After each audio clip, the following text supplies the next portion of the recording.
பிரித்தானிய தமிழர் வர்த்தக சம்மேளனம் நடாத்துகின்ற லண்டன் தமிழர் சந்தை 2025 11வது ஆண்டினை தொற்று நிற்கின்ற இந்த வேளையில் உங்கள் அனைவரையும் இந்த மேடைக்கு அன்போடு வரவேற்றுக் கொள்கிறோம். ஒரு பக்கம் உங்களோட ஸ்டோர்ஸ் எல்லாருமே விசிட் பண்ற அதே நேரத்தில் மேடையிலே அவ்வப்போது சில நிகழ்வுகள் இடம்பெற போகின்றன. எனவே அந்த நேரத்தில் இங்கே காது கொடுக்க முடியும். அதே போல உங்களால் முடிந்தால் இந்த மேடைக்கு வந்து அதை பார்த்து நீங்கள் கண்டுகளிக்கக்கூடியதாகவும் இருக்கும்.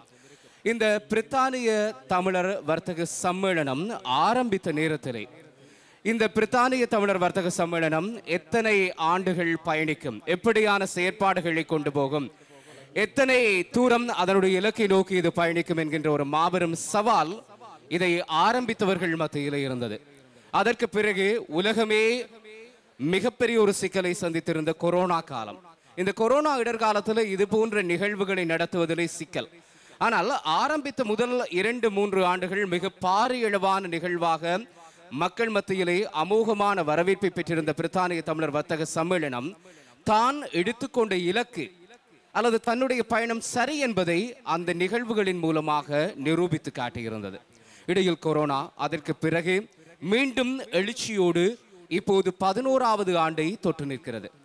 இது ஆரம்பித்த நேரத்தில் ஒரு சிறிய தமிழ் சமூகம், ஒரு குறிப்பிடத்தக்க அளவான தமிழ் சமூகத்தோடு ஆரம்பித்து இன்று பிரித்தானியாவை தாண்டி வர்த்தகத்தில் ஈடுபடுகின்ற, குறிப்பாக தாயகத்திலே, தமிழகத்திலே, கனடாவிலே, ஆஸ்திரேலியாவிலே என்று எல்லா பிராந்தியங்களிலும் இருக்கக்கூடிய உலக தமிழர்களை ஒன்றிணைத்து இந்த லண்டன் தமிழர் சந்தை பயணித்துக் கொண்டிருக்கிறது, அல்லது பிரித்தானிய தமிழர் வர்த்தக சம்மேளனம் பயணித்துக் கொண்டிருக்கிறது.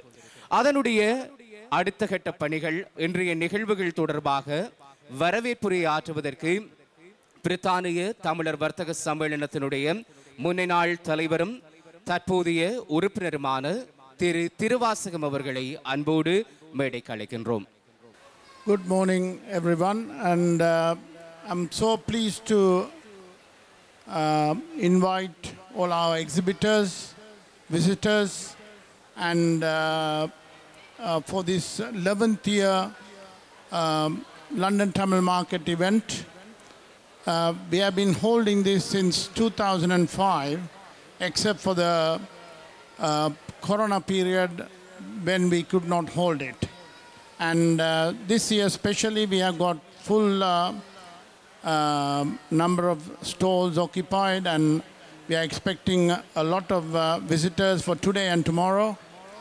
And please, all of the stall holders and visitors, please talk to all the exhibitors, get to know them, and see what they are doing and encourage the businesses. That's the whole purpose of our exhibition. And please, and there will be some performances on the stage, and enjoy them. We will continue till about 8 o'clock in the evening.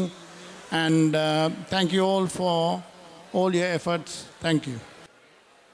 பிரித்தானிய தமிழர் வர்த்தக சம்மேளனம் தொடர்ச்சியாக இப்போதும் தங்களுடைய அடுத்த கட்ட நகர்வுகள் தொடர்பான திட்டமிடல்களோடு நகர்ந்து கொண்டிருக்கிறது என்பதற்கு திரு திருவாசகம் அவர்களினுடைய அந்த உரை நிச்சயமாக உங்கள் எல்லோருக்குமே ஒரு அடுத்த கட்ட நகர்வுகள் தொடர்பான தெளிவுபடுத்தல்களை தந்திருக்கும் என்று நம்புகிறேன். அடுத்ததாக இன்னும் ஒரு சிற்றுரை இங்கே இடம்பெற இருக்கிறது.